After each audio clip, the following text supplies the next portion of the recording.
say the suspects spotted the teenager standing on a street in Flushing, Queens. And the apparent motive for the attack wasn't to wear the stolen sneakers, but to sell them. CBS 2's Marc Liverman has more.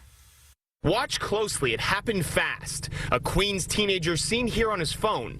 A white car slowly drove up next to him. They pull over, and that's when these three suspects make their move, tackling him down onto the sidewalk. The victim struggling while being held. His shoes ripped right off his feet. The kid was just standing there. He didn't do anything wrong to anybody, you know?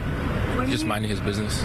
Within seconds, the suspects are off with his wallet and shoes and back in the car, the victim helplessly chasing after them. I couldn't believe what happened to that kid. He was just standing there, you know, it shouldn't have happened to him.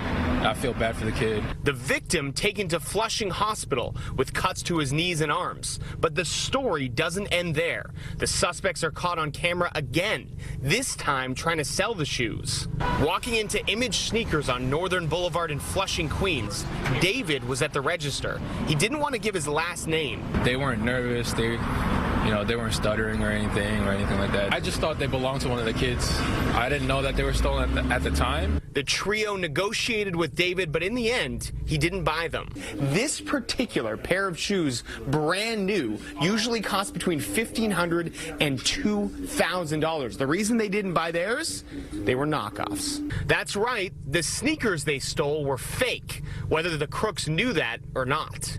If the kids feel like that's their way of getting a quick buck, then, you know, it obviously happens. And it's something David says happens way too often, but not today, not at his store, not in the 4 years he's worked there. In Flushing, Queens, Marc Liverman, CBS 2 News. And police say the victim, that teenager, only had a debit card and $10 in his wallet.